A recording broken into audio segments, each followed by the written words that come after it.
Hello friends, welcome to SSC coaching centre. दोस्तों, आज के वीडियो में लेकर के आए हैं नंबर एनालॉजी, जो कि बहुत ही इंपॉर्टेंट रहता है किसी भी एग्जाम के लिए। तो पूरा वीडियो देखिएगा। चलिए स्टार्ट करते हैं। पहला क्वेश्चन है 6:15, तो 35 क्या होगा।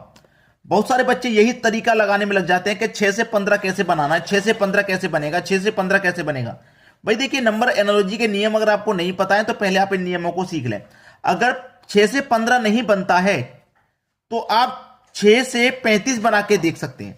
ये मैं आपको एक तरीका बता रहा हूं, ये मैं आपको केवल एक तरीका बता रहा हूं कि 6 से 15 नहीं बनेगा। जैसे कि पहली संख्या का रिलेशन आप सबसे पहले दूसरी संख्या से बनाते हैं। अगर पहली संख्या का रिलेशन दूसरी से नहीं बनेगा तो पहली संख्या का रिलेशन आप तीसरी से बना सकते हैं। अगर पहली संख्या का रिलेशन तीसरी से बन गया तो फिर दूसरी का रिलेशन आप चौथी से बनाएंगे। यह नियम होता है नंबर एनालॉजी का, याद रखना। बहुत सारे बच्चे यही रहते हैं कि भाई पहली से दूसरी बने चाहे ना बने, लेकिन उल्टा सीधा कैसे भी बना देना है। ठीक है, जबकि वहां पे बन ही नहीं रहा है तब भी उल्टा सीधा बना के, ऐसा नहीं करते वो पहली का तीसरी से बना के देख ले, ऐसा करते ही नहीं है, लेकिन करना चाहिए। लेकिन यहां पे जो रिलेशन है वो अलग अलग संख्याओं का है। 6 का अलग, 15 का अलग, 35 का अलग और इस संख्या का अलग। जैसे कि यहां पे हमारे पास क्या है, 6 है, तो मैं क्या करूंगा, 6 के फैक्टर करूंगा। तो 6 के फैक्टर क्या हो जाएंगे, 2 × 3 6 होता है। ये 15 है, 15 के फैक्टर करूंगा 3 × 5 15 होगा। ये 35 है, 35 के फैक्टर करूंगा 5 × 7 हो जाएगा। तो यहां पे क्या होगा, देखिए यहां 2 × 3, यहां जो लास्ट था वो यहां फर्स्ट है, यहां जो लास्ट था वो यहां फर्स्ट है, यहां जो लास्ट है वो यहां क्या हो जाएगा, फर्स्ट हो जाएगा। अंतर कितने का है भाई, अंतर कितने का आ रहा है यहां पे, ये ध्यान है आपको। क्या 2 के बाद 3 1 का अंतर, 3 के बाद 5 2 का अंतर, 5 के बाद 7 2 का अंतर। लेकिन ये जो सभी संख्याएं कैसी हैं, ये सभी संख्याएं विषम है, वो अभाज्य संख्या है। यानी कि 2 भी अभाज्य, 3 भी अभाज्य, 3 भी अभाज्य, 5 भी अभाज्य, 5 भी अभाज्य, 7 भी अभाज्य। और 7 के बाद में कौन सी संख्या अभाज्य है, 11। यानी कि 11 कमल पे 7 से कर देंगे तो यहां 77 आ जाएगा। ये है सही जवाब, सी ऑप्शन। यानी कि जो मल्टीप्लाई हो रहा है ना अगली संख्या से, वो अभाज्य संख्या से अभाज्य संख्या का हो रहा है। बात आ गई समझ में। ठीक है, चलिए अब देखेंगे अगला क्वेश्चन। अगला प्रश्न है ये 36, ये 324, ये 49 और ये क्या हो जाएगा। यहां पे क्या आना है वही बताना है। देखिएगा, यहां पे अगर मैं ये कहूं कि ये मेरा 6 का स्क्वायर है तो गलत नहीं है। अगर मैं ये कहूं कि ये मेरा 18 का स्क्वायर है तो गलत नहीं है। मैं ये कहूं ये मेरा 7 का स्क्वायर है तो गलत नहीं है। तो यहां पे भी कोई ना कोई स्क्वायर ही आएगा। अब स्क्वायर की बात जब हो रही है तो ये तो आपका स्क्वायर है नहीं, ये भी किसी संख्या का स्क्वायर नहीं है, ये भी किसी संख्या का स्क्वायर नहीं है।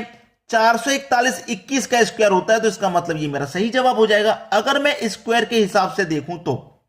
लेकिन अगर मान लीजिए एक ही स्क्वायर है यहां पे, तो मान लीजिए अगर 2 या 3 ऑप्शन में स्क्वायर की संख्या होती तो क्या करते भाई, तो ऐसा नहीं कर पाते। तो फिर कोई ना कोई लॉजिक जो होता वही ढूंढना है, वो लॉजिक सीखना जरूरी है। यहां देखिए 6 है, 6 के बाद 18 का स्क्वायर हुआ, यानी कि 6 × 3 18 होता है। भाई 6 का 3 गुना 18 किया गया। यहां पे भी क्या करेंगे, 7 का 3 गुना करेंगे। तो 7 का 3 गुना कितना हो जाएगा भैया, 21। इसका मतलब 21 का स्क्वायर करेंगे, और 21 का स्क्वायर होता है कितना है, 441 होता है, जो कि पहले ऑप्शन में मेरा। तो लॉजिक भी समझ में आ गया। चलिए अब देखेंगे अगला सवाल। अगला सवाल है 24 है 416, 24 से 416 बनाना बहुत मुश्किल है। यहां 46 से फिर कौन सी संख्या बनेगी, बहुत मुश्किल है संख्याओं को बनाना। इस तरीके के प्रश्न आपको आने चाहिए, परीक्षा में बार बार आते हैं ये क्वेश्चन। देखिए 24 से बनना है आपका 416, तो 24 से 416 बनने का मतलब क्या है, ये मेरा जो 2 है ना, पहली वाली संख्या 2, इसका रिलेशन मैं पहली वाली संख्या से बनाऊंगा 4 से। इसका मतलब क्या है, ये मेरा 2 का स्क्वायर है 4, है कि नहीं। फिर जो मेरी बाद वाली संख्या है 4, इसका रिलेशन बनाऊंगा बाद वाली संख्या से। बाद वाली संख्या क्या है, 16, यानी कि 4 का स्क्वायर है 16। बात आ रही समझ में। ऐसे मेरा 4 है यहां पे, तो 4 का रिलेशन बनाऊंगा पहले वाली संख्या से, यानी कि 4 का स्क्वायर करूंगा, क्योंकि पहली संख्या का स्क्वायर करके पहले लिख दिया, बाद वाली संख्या का स्क्वायर करके बाद में लिख दिया। मैं पहले वाली संख्या का स्क्वायर करके पहले लिख दूंगा, और बाद वाली संख्या का स्क्वायर करके मैं बाद में लिख दूंगा, यानी कि 36। 16 36 किस ऑप्शन में, पहले में ही है भाई, पहला ही सही जवाब है आपका। आ गया सभी को क्लियर समझ में, कोई दिक्कत नहीं। ये बड़े बड़े प्रश्न हैं और मैं आपको बड़ी आसानी से क्लियर करा देता हूं, ताकि आपको ऐसा ना लगे कि ये प्रश्न बहुत कठिन होते हैं। ठीक है, कभी कभी क्या होता है, आपको डरा दिया जाता है भाई ये क्वेश्चन नहीं होगा, इसको करके दिखाइए, 5 मिनट का टाइम ले लो, आपसे नहीं हो पाता है। भाई जब क्वेश्चन आपका 5 सेकंड का है तो मैं 5 मिनट क्यों लूं, क्यों आपकी 5 मिनट बर्बाद करूं? जब 5 सेकंड का तो 5 सेकंड में बता के खत्म करना चाहिए, आपको भी आसानी लगेगा। ठीक है, चलिए अब देखते हैं अगला सवाल। अगला सवाल है 24 है, 60 है, 210 क्वेश्चन मार्क, यानी कि वही रिलेशन, पहली संख्या का रिलेशन पहले से बनाते हैं। तो 24 से 60 बन जाएगा क्या? क्या 24 से 60 बनेगा? नहीं बनेगा। तो अलग अलग बनाने का भी तो रिवाज होता है इसमें, जो मैंने सबसे पहले क्वेश्चन से बताता हुआ आ रहा हूं कि पहली संख्या का रिलेशन दूसरे से नहीं बनना, तो पहली का तीसरी से बनाएंगे। अगर तीसरी से भी नहीं बनेगा तो सबका फिर अलग अलग बना लो। जैसे ये मेरा क्या है 24, अगर मैं ध्यान से देखूं तो क्या होता है कि 3 का क्यूब माइनस 3, क्योंकि 3 का क्यूब क्या होता है 27, उसमें से माइनस कर देंगे 3 तो हो जाएगा 24। बिल्कुल सही है।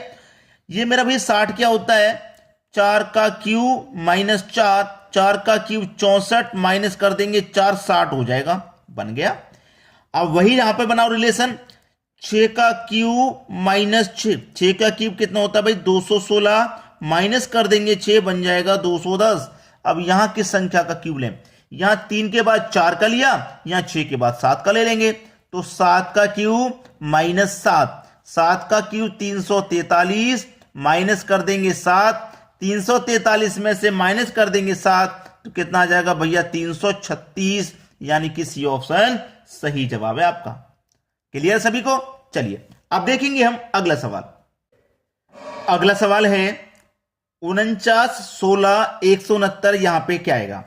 अगर मैं इस 49 की बात करूं, ये मेरा 7 का स्क्वायर है, 16 की बात करूं ये 4 का स्क्वायर है, 169 की बात करूं ये 13 का स्क्वायर है, तो यहां पे भी कोई संख्या स्क्वायर में आएगी।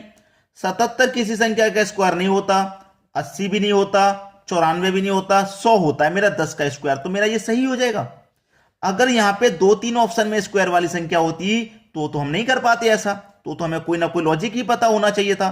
तो देखिए क्या होगा, पहले मैंने किया 7 का स्क्वायर, 7 के बाद 4 का, यानी कि 7 में से 3 माइनस करके स्क्वायर किया है।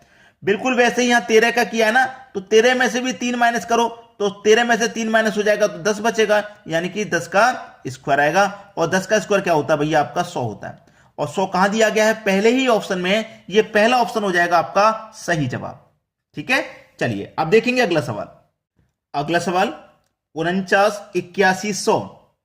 भाई देखिए ये मेरा 7 का स्क्वायर, ये मेरा 9 का स्क्वायर, ये 10 का स्क्वायर, तो यहां क्या आ जाएगा भाई?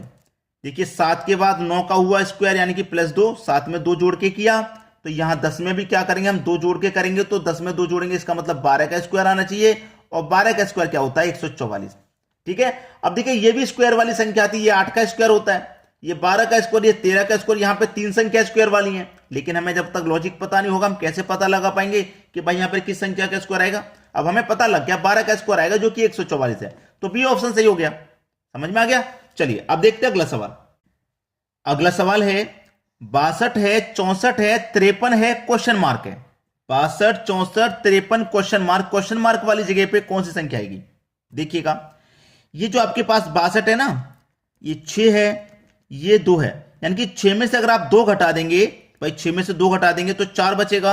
और 4 का अगर आप क्यूब करते हैं तो 4 का क्यूब कितना होता है भाई 64 होता है, इसका मतलब 64 दूसरी संख्या आपको मिल गई।